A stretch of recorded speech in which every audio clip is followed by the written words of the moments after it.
Namaskar. My greetings to all the viewers. I am Daksha Mashruwala, an Odissi dancer, disciple of the late Padma Vibhushan Guru Kelucharan Mahapatra, and I am based in Mumbai. Before I begin my talk today, I seek the blessings of the Almighty, my gurus, and my parents, who blessed me with the opportunity to make dance a way of life. My very sincere pranam to Padma Bhushan Dr. Kanak Rele, the founder director of Nalanda Nritya Mahavidyalaya, and Kanak Ben, the living legend who has been the pillar of inspiration for all dancers. I honestly feel privileged to have been associated with Nalanda. Nalanda, where I began my initial training in Odissi under Guru Ravindra Atibuddhi, and today I'm a part of the visiting faculty in the esteemed institution. I continued my Odissi training under the legendary Guru, Padma Vibhushan late Guru Kelucharan Mahapatra, who gave me the valuable years of training, not just in dance, but all aspects of life for 16 years in the Guru Shishya Parampara way of learning. I'd like to also express my very special thanks to Srimati Uma Rele, the principal of Nalanda Institute, and to Vaidehi Rele, the young and enthusiastic dancer with a vision, and of course the Nalanda team for making me a part of the WebShaala series. The concept of the entire series is such a brilliant one that I'd like to congratulate Srimati Uma and Vaidehi for the tremendous contribution the series is making in covering so many important topics that dancers can benefit in this situation of a pandemic. I often feel that professionals or students can somehow get lost in how to continue with their minds and bodies actively in times of lockouts and stress around.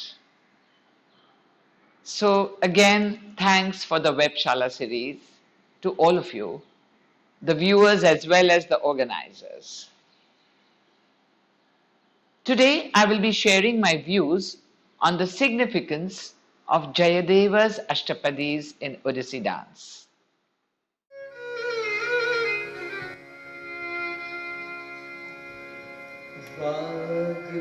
वाग्देवता चरित चित्रित चित सद्मा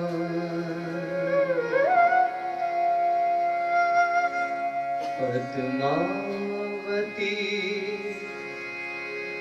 चरण चारण चक्रवर्ती श्री वासुदेव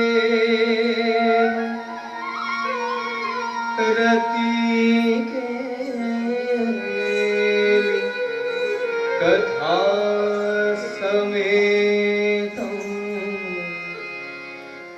एतं करोति जयदेव कवि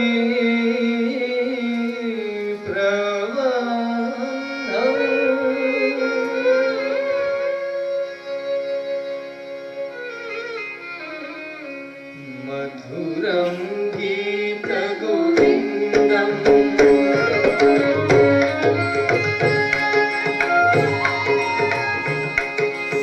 मधुरं गीतगोविन्दम्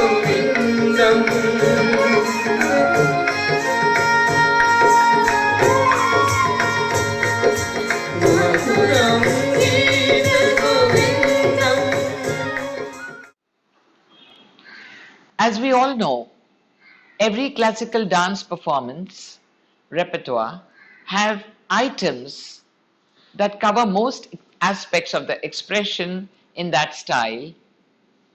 Like we have the invocation, then a pure dance item that brings forth the technique of the style that the dancer is showcasing. And then, of course, the Abhinaya pieces and the concluding dance of ecstasy.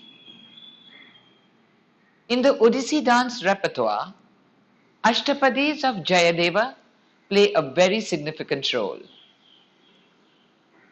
As we know, dance was a part of the temple rituals and was serving the purpose of an offering to the Lord.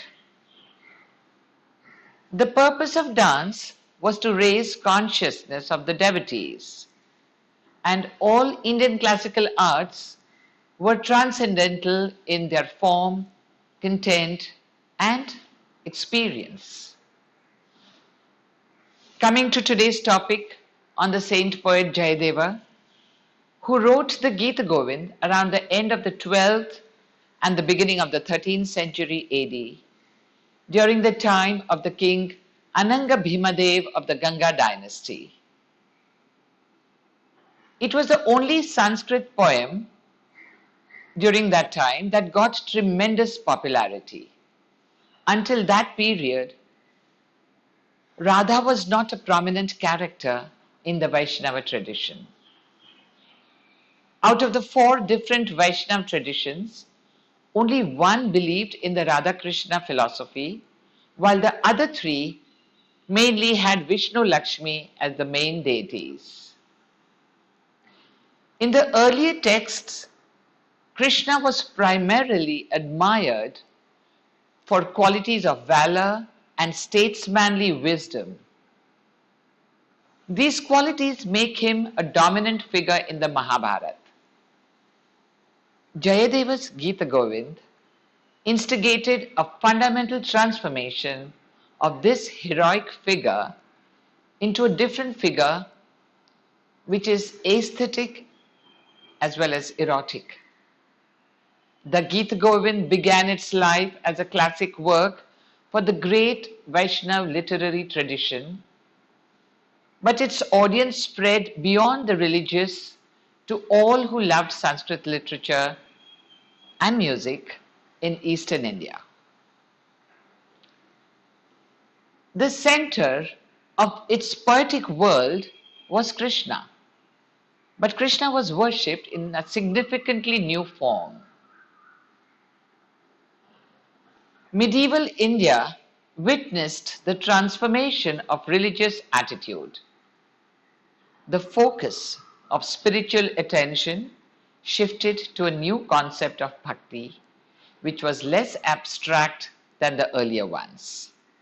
The unique, dramatic, and lyrical love poem of Jayadeva gave expression to the complexities of the divine and the human love, and a harmonious blend of the mystic and the mundane, the sacred and the profane, the human and the divine.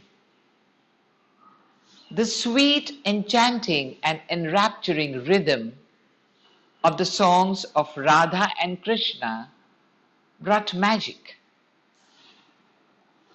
The songs were composed in such a way that just the sound of the words and the alliteration in which they were set could bring out the meaning and expression even to those who did not understand Sanskrit. The devotees are drawn to Krishna just as the cowherd gopis were drawn out from their homes by the mellifluous notes of Krishna's flute. The effect of the Gita Govind was so strong that during the 13th century AD, kings in Orissa made it compulsory to be performed in the temples. Gita Govind was written in 12 cantos, 24 songs, and 72 shlokas. Each poem has 8 couplets and hence they are called Ashtapadis. Jayadeva made dramatic innovations in the poetic form while adhering to the rules of literary composition, character, plot, and the sentiment. The 24 songs are framed with 3 of them sung by the poet himself, 3 by Krishna, 8 by Radha, and 10 by Sakhi. She is popularly known as Lalita, and she is the connection of the souls that aim to unite. The influence of Gita Govind was spreading not just in eastern India but to all other parts of India. There is an inscription in a temple in Gujarat, and as far as I know, Ashtapadis were sung also in Kerala temples in the 16th century. This sentiment of Radha Krishna love was an inspiration to all artists, painters, sculptors, poets, musicians, as well as dancers, of course. I'd like to bring in the art forms that were influenced by the Gita Govindam tremendously. In the text, Krishna is introduced in the first song as the ultimate and absolute form of Vishnu, the source of the avatars, and in each form, the cycle of cosmic creation and destruction projects Krishna, who redeems the world from chaos. I will be introducing a few visuals of how these art forms were influenced by the Gita Govind, as it is a very important part of Orissa culture, the Patachitra paintings, the sculptures in the temples, and the music, how it has evolved with the influence of Gita Govind. For example, this Dashavatar painting is a Patachitra painting, and there are many other paintings that we have got from the artisans in Orissa who till today are busy working with the Patachitra paintings with the same spirituality and the sentiment that Gita Govind brings to within all the artists. So after the beautiful idea of how it becomes a composite art when dance is considered as the mother of all arts, the visual paintings, the music, the sculptures are all incorporated into the dancer's body. मेघैर्मेदुरमम्बरं वनभुवः Shyama स्तमालदूर्मैर्नक्तं धीरुरयं त्वमेव तदिमन् राधे गृहं प्रापय इत्थं नन्दनिदे शतश्चलितयोः प्रत्यध्व कुञ्जद्रुमं राधा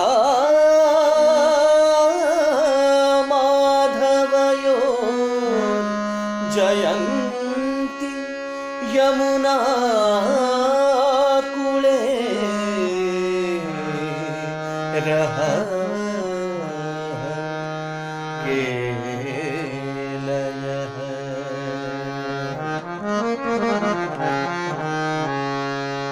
मधुरं गीतगोविन्दं मधुरं गीतगोविन्दं मधुरं गीतगोविन्दं मधुरं गीतगोविन्दं मधुरं गीतगोविन्दं मधुरं गीतगोविन्दं मधुरं गीतगोविन्दम्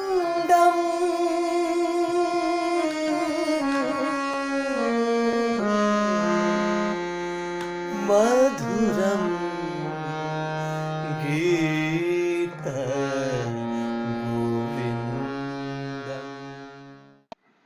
I'd like to say that numerous saints and poets have philosophized and described the modalities of love at different levels of divinity and profanity. Very often, love is termed sacred only when directed to God. But some poets have tried to offer a universal definition of sacred as an absolute reality that transcends the world but manifests itself back into the world, thereby sanctifying it and making it real. Poets like Jayadeva grasped the physical as the concrete form of the spiritual, where the eroticism is at once spiritual and sensual. So Jayadeva's language for love in his poetry is distinguished from the ordinary modes of speech by his controlled and stylized ways where it strives to transcend the limits of ordinary language. The lyrical technique of Jayadeva's songs, combined with the conventional language of Sanskrit erotic poetry, to express the intimate power of divine love, has reached many readers, viewers, and listeners of Jayadeva's sentiments to understand the poetry in many spiritual ways. To conclude this talk on Jayadeva's work would not be enough if I do not mention the contribution of the people who have kept this tradition alive in so many, many ways. Of course, we had the Maharis in the temples who danced the Ashtapadis at different timing of the rituals in the temples. The main being the Bada Shringar, where the Maharis danced only the Ashtapadis in praise of the Lord. And this tradition was kept alive even when the Devadasi tradition got abolished in India after the several invasions that occurred. But it continued in many different ways. In Orissa, we have the Gotipuas, who are young boys who dress up as females, and it was Chaitanya Mahaprabhu in the 16th century who made this sentiment, who made this philosophy of Sakhi Bhav very popular. And hence the Gotipua dancers dressed up as females danced and sang to all the songs in later on in Oriya literature that were in praise of Radha and Krishna. And it is through this tradition of the Devadasis, the Maharis, and the Gotipuas, the tradition continued until the late 1940s and in 50s, when Odissi dance got revived by a few gurus in Orissa, and I give a lot of credit to what the work has done and continued till today. One of the gurus, of course, the legendary Padma Vibhushan Guru Kelucharan Mahapatra, has brought immense classicism and understood the content that has to maintain the Madhura Bhakti Bhava in the Odissi dance and given us beautiful compositions, beautiful choreographies with musicians like Mishra ji, Pandit Bhuvaneshwar Mishra, Pandit Raghunath Panigrahi, who were a team who composed brilliant Odissi items and the Ashtapadis that we dance till today. And hence, no Odissi repertoire is complete without showcasing an Ashtapadi. I would like to conclude today's session with a small clip of Guruji's Ashtapadi, where he has danced. Many of you would have seen Guruji, the very well-known Ashtapadi Kuruyadu Nandana. But for those who have not seen, I think it is very important to know from where Odissi dance has blossomed all over the world. So, with my sincere thanks again to Kanakben for the strong base that we have in Mumbai at Nalanda, where all traditions, all dance styles are welcome, and it's the fountainhead for learning.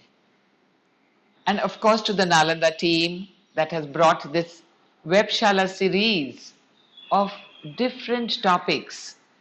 This is the 23rd topic, I believe, where so many dancers, all the teachers of Nalanda, have spoken on the rhythms, on the subjects, on the music, and on different topics on how to be fit, on the fitness part for a dancer. It's amazing. So, with my gratitude, I will conclude with this Ashtapadi portrayed by Guru Kelucharan Mahapatra. Pranam, thank you to all the viewers.